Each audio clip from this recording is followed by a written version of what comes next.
Okay. The pain of thinking that Jinu is actually a manipulated liar. This is red. Is exactly what Jinu is. I'm off camera because I'm shy. Please give a warm welcome to the man, the myth, the legend, the husband that you've all heard about. Cheers. Okay.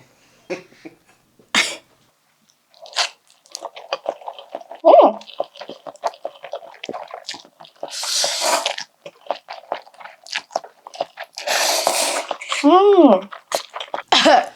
Kind of kicks in immediately, huh? Okay, better than the bulldog. Or is this gonna be my famous last word? I'm sweating already. I took 2 bites.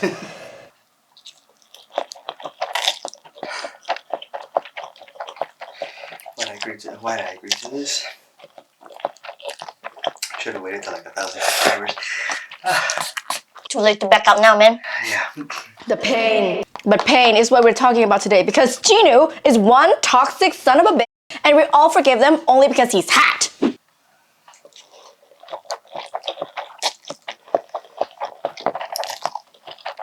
Is this really spicy for you? Weak. Where's your Hispanic genes at? My Asian genes winning. Has anyone had this? Because I don't have the balls to try the actual bulldog.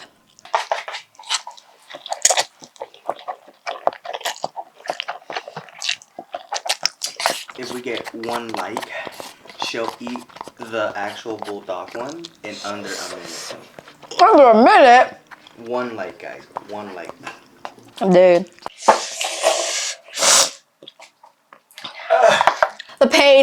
The pain of thinking that Jinu is actually a manipulated liar. I bet you $5 if you don't get drinks 5 minutes.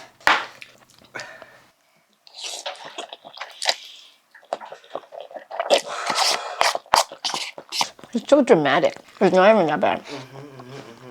Alright, bestie. Jinu is one toxic boyfriend and we all forgave him because he was hot, okay? Don't get me wrong, he has a good heart, he cares for his family, but he is more of a victim of circumstances. It kicked in his survival mode and it makes him make the choice of abandoning his family, his mom, his sister. He always blames himself, that's why he hears Screama's voice in his head. And for Rumi, who has always been a character that seeks other people's validation, she doesn't have anyone who understands her for who she is. Jinu's realized this, and I like to think that Jinu's pattern is like that narcissistic, manipulative boyfriend who love bomb you at first for his own gain. The first time that Rumi fights Jinu, he helps her cover up her demon patterns before Zoe and Mira can see it. I like to think that that's his intention of like, oh my god, I totally understand you. I am on your side. You can talk to me about anything. You don't have to hide your secrets from me. That's like the love bombing part.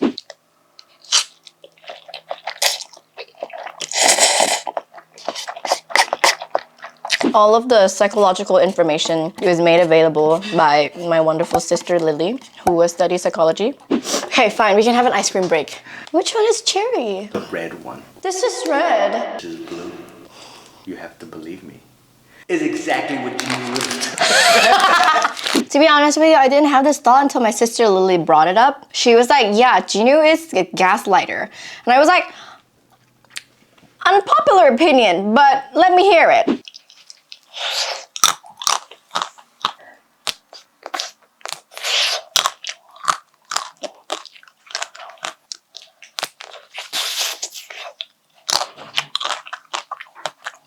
When you have a person in survival mode who has this hidden agenda that I need to save myself from all of these voices that's stuck in my head, I want to get rid of it, meet with someone who is always seek other people's validation, who feels like no one understands her, and find this guy and immediately like, oh my god, this guy understands me. That's kind of like how he love bombed her at first before betraying her loyally. A hunter who's part demon?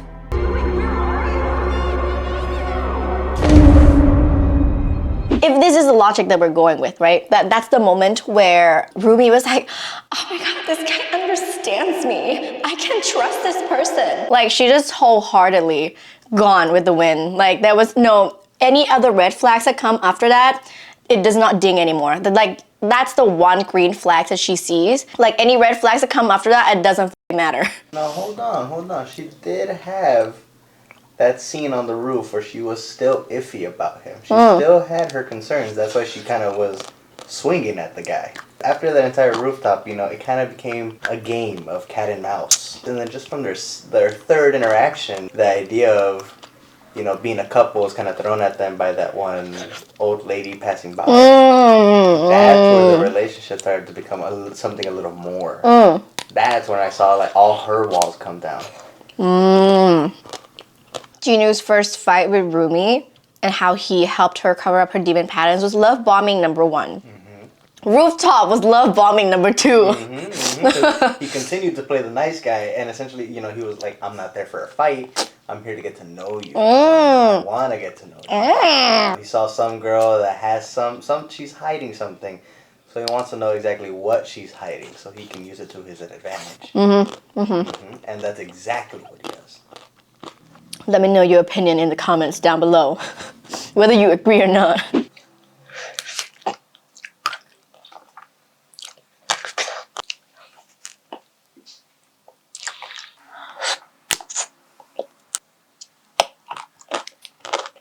Are you ready for the second one? Yeah. An important thing to note and to relate it back to like every one of us is that we all have toxic traits, right? But it's up to our decision what to do with said toxic traits. Do you want to reprogram and understand that trait and be kind with that trait and accept it and learn from it and move along with your life? Or do you want to keep it? No matter how good or bad it can be, you always have a choice to make. Well, in this instance, Jinu thought that, yeah, you know, his trait for being toxic and able to see their weaknesses. Because he was hot. Because he was hot, that did help. Before we continue, I also want to talk about your idol. So in the last video, I talk about how this is what it sounds like. It's like the self-love, self-acceptance anthem. Your idol. As much as it's such a catchy song, it's been stuck on repeat, living rent-free in my head. It's like the narcissist anthem. Listen to this. Keeping you in check, keeping you obsessed. I can be a sanctuary. I'm the only one who loves your sin.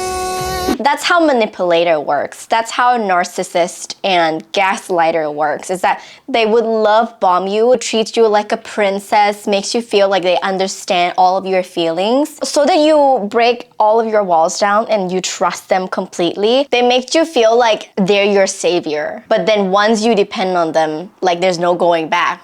Once they get a grasp on you, then there's no letting go from that. If we go into abusive relationships where it gets to the point where the other person is saying no one else will help them, that the only person they could ever trust and the only person that they'll ever need is that person, that kind of sticks on some people. You know, they feel like what they're saying is true because they have no other examples, that all they know is what they were been kind of told to believe. There's one line that I think it's Jinu's line that said, I'm the only one who will love your sins.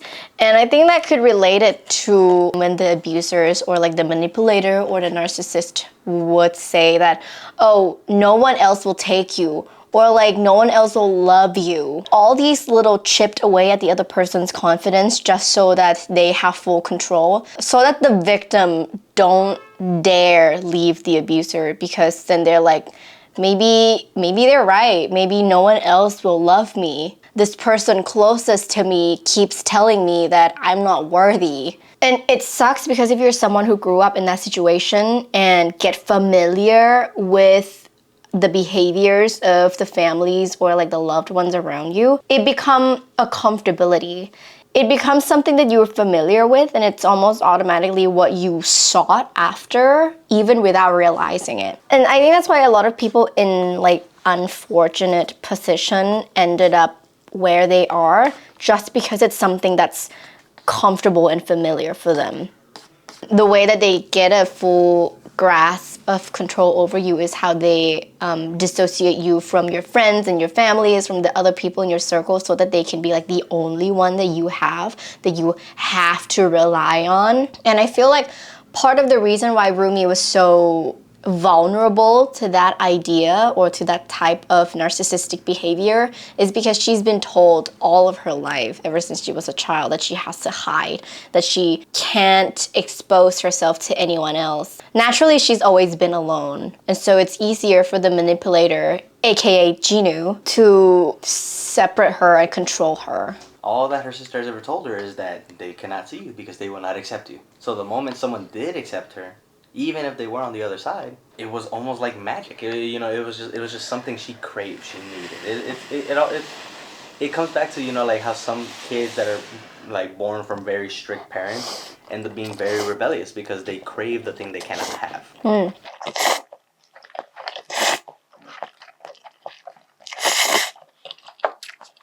Man, this is not spicy at all.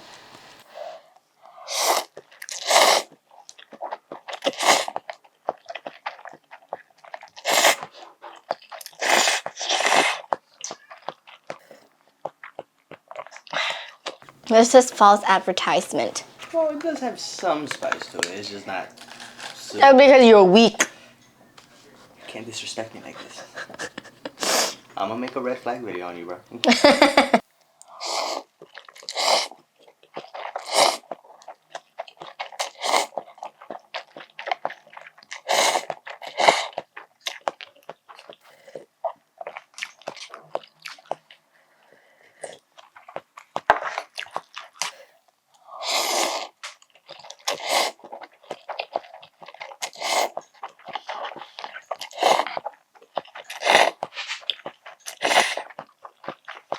Our friend group calls her Kirby because no matter what we're eating or where we go, she just out-eats everybody.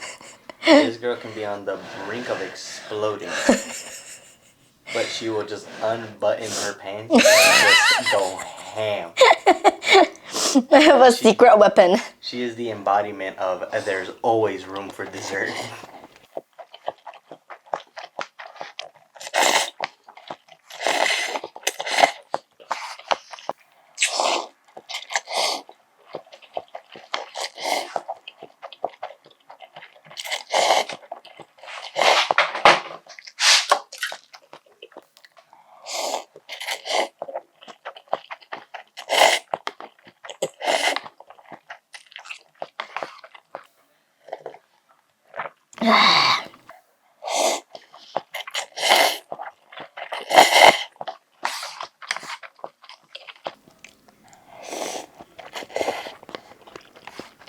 There's too much veggies. Anyway, today was just a quick cup of noodles rant with our unpopular opinion. Let me know your thought in the comments. Do you agree? Do you disagree? Do you feel like Jinu was a manipulator, or was he really just a victim of circumstances? Let me know down below, and I will see you next Friday.